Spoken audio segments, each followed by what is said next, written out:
495 Distribution Ô, Père miséricordieux, j'implore ta miséricorde pour les transgressions que j'ai commises. Lumian, Franca, Jenna et Anthony se turent alors qu'ils regardaient l'armure argentée brillante devant eux. Avant d'entrer dans les détails, ils avaient déjà ressenti le pouvoir émanant de l'artefact scellé.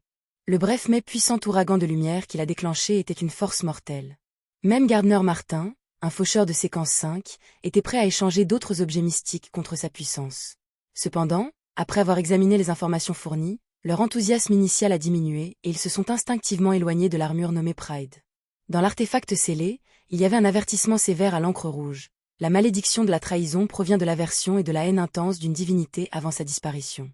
Même les anges ne peuvent pas complètement échapper à son emprise, atténuant seulement les effets négatifs dans une certaine mesure.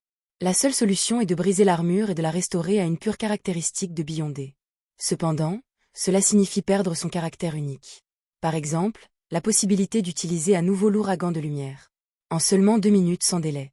Et de plus, les Beyondés qui avancent en consommant une potion dérivée de cette caractéristique de Beyondé subiront une trahison raisonnable mais pas trop grave pendant une période prolongée. Se souvenant de la fin tragique de Gardner Martin, Franca, initialement sceptique, ressentait désormais une peur inexpliquée. La malédiction de la trahison semblait plus redoutable qu'elle ne l'avait imaginé. Lumian observa l'hésitation de Franca, Anthony et Jenna, réalisant qu'aucun n'était désireux de réclamer ce butin de guerre particulier. Avec un sourire, il a déclaré « Je vais commencer ». Montrant les restes de Gardner Martin sur la table basse, il a déclaré « Je choisis Reaper ». La caractéristique du Beyondé s'était fusionnée en un doigt, créant une lame d'os inhabituellement tranchante émettant un reflet glacial. Le titulaire devait être prudent pour éviter les blessures accidentelles. Immédiatement après, Lumian a déplacé son regard vers la flûte en os carbonisé provenant du général Philippe. J'échangerai les caractéristiques de l'hypnotiseur Beyondé et la broche d'essence contre cela. De toute façon, vous ne seriez pas capable de le gérer. Selon les informations de Madame la magicienne, même si la flûte en os possédait un pouvoir et un caractère unique, elle comportait le risque d'apporter des malheurs sous forme de blessures, de mort et d'autres calamités macabres. Seul Lumian possédait la résilience nécessaire pour résister à ces effets négatifs et les atténuer sans succomber à un malheur excessif. En vérité, si les rancunes du général Philippe avant sa disparition n'avaient pas été si puissantes, et si la malédiction du malheur découlant de la bénédiction du chemin du défunt n'avait pas été si exagérée, Lumian aurait peut-être eu davantage de mal à l'endurer. Après tout, endurer un malheur perpétuel n'était le souhait de personne. Même si ce n'était pas mortel, cela entraînerait quand même des problèmes considérables. Vivre une malchance excessive équivalait à tenter le destin lié à Thermiboro, un destin profondément lié à Lumian. La puissance de la flûte en os n'était pas suffisante pour affecter un ange. Selon la description détaillée de Madame la magicienne, Lumian, nommant la flûte en os symphonie de la haine, a découvert qu'elle possédait 3 capacités. D'un simple coup, elle émet un son aigu et perçant. Cela endommage non seulement le corps spirituel, provoquant des étourdissements, des nausées et des convulsions chez la cible, mais cela peut également impacter directement les Beyondés au physique plus faible, ceux équivalents aux adultes ordinaires. Ils peuvent souffrir d'une cécité temporaire, paralysie ou lésion d'organes internes. Il semble qu'une symphonie résonnant des profondeurs du fleuve du destin inflige une faiblesse à l'esprit de l'ennemi. Ceux qui ont un esprit instable peuvent ressentir des symptômes proches de la folie. Ceux qui ont des problèmes psychologiques peuvent avoir des problèmes latents déclenchés. Il est même possible que des désirs excessifs les fassent exploser sur le champ.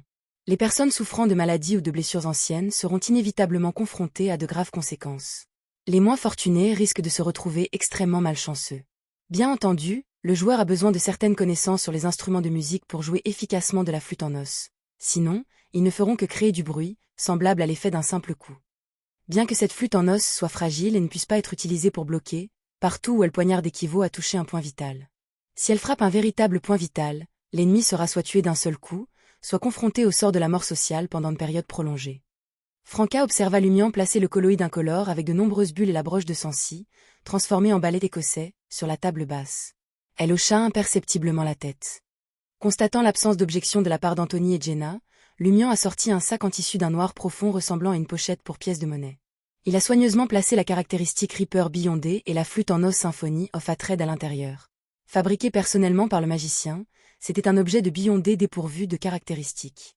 À première vue, il semblait contenir seulement 200 pièces, mais il cachait une autre dimension, équivalente à l'ensemble de l'appartement 601. Il pouvait accueillir une vaste gamme d'objets, y compris l'armure de la fierté. Le magicien avait également placé un sceau spécifique à l'intérieur de l'objet. Une fois dans le sac, les caractéristiques du Beyondé ne nécessitaient pas de déplacement régulier et les effets négatifs des objets mystiques diminueraient considérablement. Le sac du voyageur devait être refermé et renforcé tous les 6 mois. Sinon, il perdrait ses capacités mystiques et deviendrait ordinaire. Dans de telles circonstances, si les objets à l'intérieur n'étaient pas récupérés rapidement, ils seraient perdus pour le monde des esprits et presque impossibles à récupérer. De même, Franca a reçu un sac du voyageur en récompense. Après avoir réclamé sa part, Lumian tourna son attention vers Anthony Reed, indiquant au psychiatre de faire sa sélection. Anthony sourit ironiquement. C'est moi qui ai le moins contribué. Je vais prendre cet ingrédient principal de l'hypnotiseur. Je sens que mes problèmes psychologiques ont été atténués. Je peux envisager d'avancer. Dans ses interactions avec Lumian, Franca et les autres, il entendait souvent des mots et des phrases imprégnées de connaissances mystiques. Bien qu'il se soit abstenu de toute enquête directe, au fil du temps, il a vaguement saisi divers schémas et l'essence de choses qu'il n'aurait pas envisagées auparavant. C'était comme si un nouveau monde s'était ouvert devant lui. Pas de problème, répondit Franca, n'insistant pas pour qu'Anthony choisisse un autre article. Elle s'est tournée vers Jenna et a dit « Je veux le fragment de miroir laissé par le faux Martin. » Madame la magicienne a appelé cet objet le « fragment du monde miroir ». Il a servi d'indice crucial pour l'enquête ultérieure de Franca sur l'état de la démone primordiale, et il possédait une qualité unique. Son utilisation pour refléter une cible permettait à l'utilisateur de créer une « personne miroir » correspondante. Cependant, il ne pouvait pas reproduire des entités divines et l'effet miroir ne pouvait être maintenu que pendant 5 minutes maximum. Le fragment a produit 2 types de personnes miroirs. La première était une image miroir peu profonde, reproductible en 10 secondes. La seconde était une conversion profonde qui a duré 1 minute. Le premier conservait l'état du corps d'origine, tant que celui-ci n'avait pas subi un changement de sexe, similaire à ceux que Franca et Lumian avaient rencontrés auparavant. Cependant, ces personnes miroirs étaient relativement faibles, équivalentes au corps d'origine à un certain stade passé et manquaient de capacités telles que la substitution miroir. Cette dernière était une réplique presque parfaite, semblable à celle rencontrée récemment, possédant des caractéristiques particulières. Bien sûr, pour une démone du plaisir, ce n'était pas pratique. S'il pouvait déjà capturer la silhouette de l'autre partie avec un miroir, pourquoi ne pas lancer directement une malédiction au lieu de créer une personne miroir? Lumian intervint, vous pouvez en prendre un autre, Franca. Pas besoin d'être modeste. Vos contributions dans ces batailles sont juste derrière la mienne. Que veux-tu dire après toi? Franca se moqua, poussant la broche d'essence dans sa direction. Les seuls butins de guerre restants étaient la petite boîte en bois peinte en noir, chaque côté orné d'un rideau à membrane, et l'armure de la fierté. Jenna a rapidement fait son choix et a sélectionné la transaction clandestine du détenteur de l'autorité. Selon Lumian, sa pièce d'or porte-bonheur ne portait plus de chance supplémentaire. Son utilité était désormais limitée à des situations spécifiques. Consciente de cela, elle ne croyait pas pouvoir résister à la malédiction de trahison de la Pride Armor. Jenna a compris l'importance de ne pas être trop orgueilleuse et de ne pas compter aveuglément sur la chance, prenant le sort de Gardner Martin comme une leçon qui donne à réfléchir. L'utilisation de la transaction sous la table du détenteur d'autorité impliquait de saisir des objets de valeur avec la main, de les insérer dans la boîte en bois sombre à travers le « rideau » latéral, de les remettre à l'objet tendu en forme de paume et d'énoncer ses exigences. Ce processus simplifiait les questions complexes et facilitait les transactions difficiles. Cependant, il fallait avoir un objectif clair et réalisable. Aucune demande vague n'était autorisée. Par exemple, exprimer directement le désir d'une caractéristique spécifique du Beyondé ou d'un objet mystique était inutile. Les utilisateurs devaient trouver la caractéristique Beyondé ou l'objet mystique correspondant, ne pas parvenir à un accord, puis faire leur demande. Cette approche impliquait de faire changer d'avis le vendeur, avec de grandes chances d'obtenir une remise importante. La transaction clandestine avait diverses applications, permettant même à 2 individus profondément rancuniers de se réconcilier en se serrant la main à l'intérieur de la boîte, même si l'individu qui se serrait la main n'était pas réellement l'autre partie. La transaction clandestine du détenteur d'autorité était un vestige actif des pouvoirs d'aubaine, et sans les caractéristiques Beyondé, elle ne pouvait être utilisée que 9 fois de plus. L'inconvénient était que chaque utilisation augmentait la probabilité de rencontrer des créatures maléfiques comme des démons lors de transactions futures.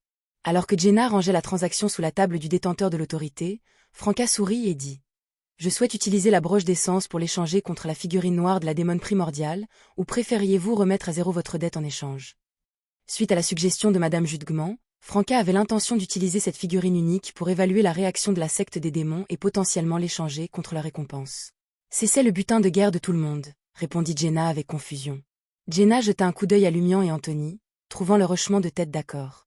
Elle marmonna. « Bon sang, tu me mets dans l'embarras. Je veux la broche d'essence. Ce n'est qu'en remboursant personnellement une dette qu'elle prend un sens. » Pendant qu'elle parlait, Jenna tendit la figurine noire de la démone primordiale à Franca et rangea la broche d'essence, sculptée dans un balai écossais. Finalement, le groupe a porté son attention sur l'armure de la fierté blanc argentée, et un silence contemplatif s'est à nouveau ensuivi. Après une longue pause, Franca s'est exclamée « Ciel, garde-le. » Traitez-le comme un objet commun que tout le monde peut utiliser. Seuls nous deux pouvons le porter facilement maintenant. Et de plus, vous êtes sur le point de vous diriger vers Port Santa dans la province de Gaïa de Phénapoté. Vous ne pouvez plus emprunter ma substitution miroir. Cette armure sera très utile dans les moments critiques. Lumian avait déjà pris la décision d'enquêter sur le rituel de prière en mer à Port Santa, dans la province de Gaïa du royaume de Phénapoté, et de rechercher les traces des membres clés du Poisson d'Avril, Bar et Ultraman.